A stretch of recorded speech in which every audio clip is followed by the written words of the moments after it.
I don't really talk about this enough, but it's super important.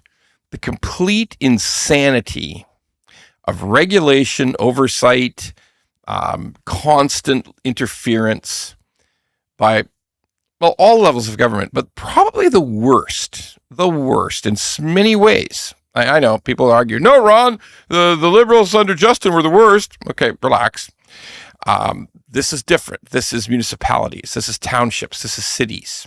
And the funny thing is, in many ways, we interact with the city governments more than we really think. I mean, they're everything. There are roads, there are utilities, there are the garbage pickup. There's so much transit.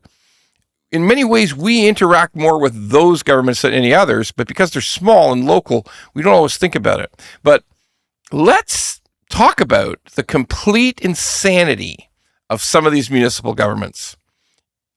I'll take some examples in Ontario, because I'm the most familiar with it.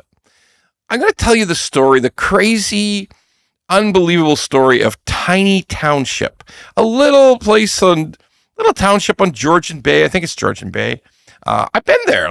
We used to have friends who had a cottage there. They've since sold their cottage and left, but I used to go there, and the friends always complained that the municipal government of Tiny Township, it's weird, right? The name of the town is Tiny. It's Tiny Township.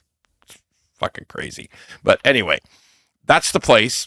And our friends always used to say, we got a good deal on the cottage and we love the place, the lake shores, everything.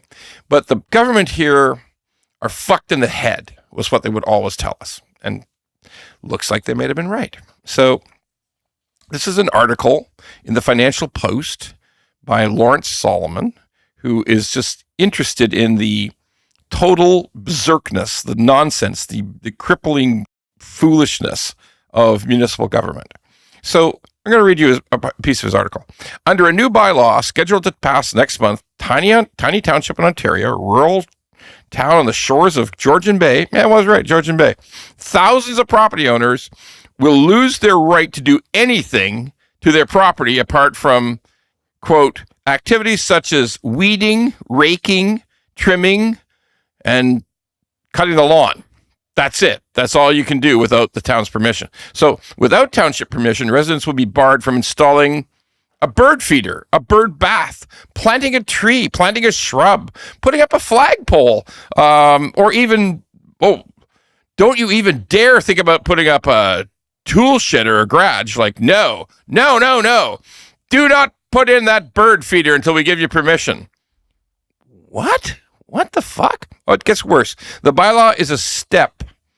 It's a step. This new bylaw coming in is a step towards restoring a centuries-old relationship.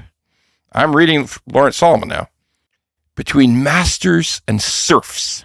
Serfs, where benevolent masters granted their serfs wide latitude in the use of the land as long as they paid their dues and taxes and obeyed their masters, okay? The township requires property owners provide what it calls a sketch that includes lot lines, existing buildings, structures, shoreline, retaining walls, large boulders, tent structures, awnings, gazebos, decks, fire pits, just to figure out where the bird feeder is going to go, okay?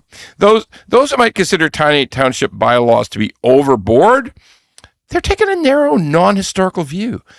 For most of human history, in most of the world, property was held by a few landed gentry, the lords, the masters. And there were very few masters and a lot of serfs who were subservient. So this is nuts, right? Bird feeders? Bird feeders? You can't put up a bird feeder? But like I said, these Tiny Township guys are famous for being way different. The government, the politicians, the bureaucrats, the people,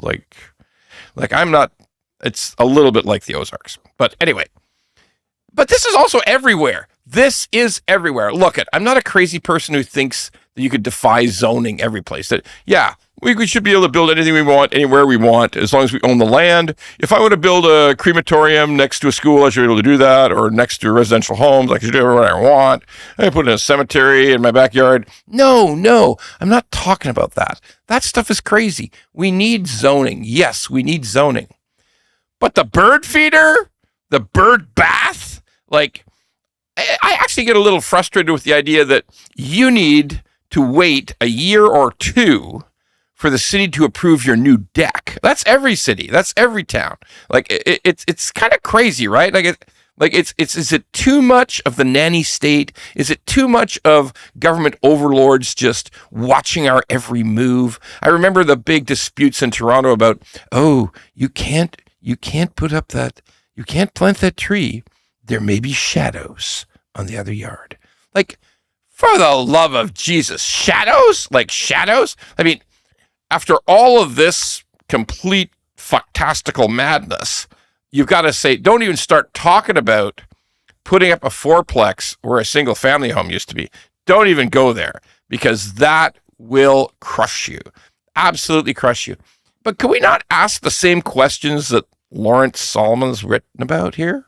Like, have we given up all of our rights to the community, to the overlords, the bureaucracy, the politicians, the nameless people who decide what color you should be able to paint your house, how much, whether you could put in artificial turf or you must have real grass? Because we know the person in Toronto who put in the artificial grass had to rip every single bit of it out. Okay.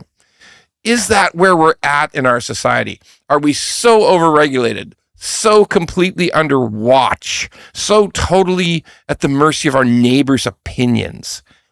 What the fuck happened here? Because to me, yeah, we're not going to build a cemetery next to our house. No, we're not. That's crazy. But has the rest of this stuff gone way too far?